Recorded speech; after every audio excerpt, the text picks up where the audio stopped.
ఓం శ్రీమాత్రే నమః. తాళపత్ర గ్రంథము.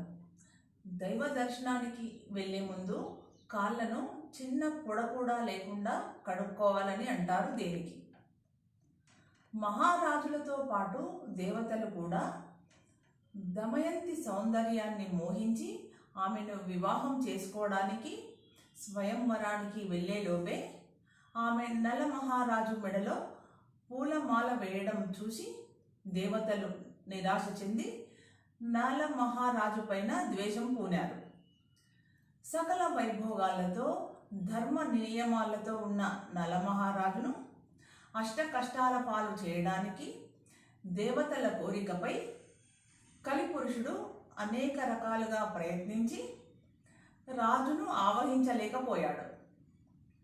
ఓసారి నలమహారాజు పరిపాలనలో భాగంగా త్వరితంగా వెళ్ళే తొందరలో మూత్ర విసర్జన చేసి కాళ్ళు పూర్తిగా కడుక్కోలేదు. ఓ చిన్న పొడ తడవని కారణంగా కలి వెంటనే అతనిలో ప్రవేశించి నలమహారాజుతో జూదం ఆడించి సర్వం కోల్పోయి అడవుల పాలై మహా కష్టాల పాలు చేశాడు. మూత్ర విసర్జన చేసినప్పుడు కాళ్ళు కడుక్కోకపోవడం, పూర్తిగా కడుక్కోకపోవడం వలన దుష్ట శక్తులు సదా మానవుడి శరీరంలోనికి ఎన్నో మార్గాల ద్వారా ప్రవేశించడానికి చూస్తూ ఉంటాయి. అందుకని పూర్తిగా తడిసేలా కాళ్ళు కడుక్కోవాలి అనడంలో ఇంత పరమార్థం దాగి ఉంది. పరిశుభ్రతలోనే పరమాత్ముడు ఉన్నాడు.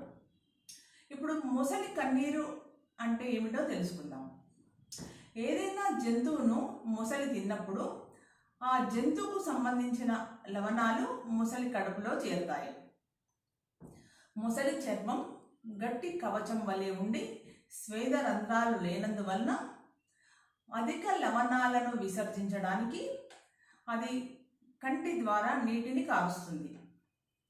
ఆ నీటి ద్వారా ముసలి తన శరీరానికి అవసరం లేని లవణాలను బయటకి పంపేస్తుంది. ముసలి కన్నీరు కారిస్తే జాలి పడనవసరం లేదు. అది ఏదో జంతువును స్వాహా చేసి కన్నీరు కారుస్తుంది. అందుకే ఎవరైనా తప్పు చేసి అమాయకంగా నటిస్తూ ఏడ్చినప్పుడు చూడరా ముసలి కన్నీరు కారుస్తున్నాడు అంటారు కదా. ఇది ముసలి కన్నీటి వెనుక ఉన్న కారణం. జై శ్రీరామ్.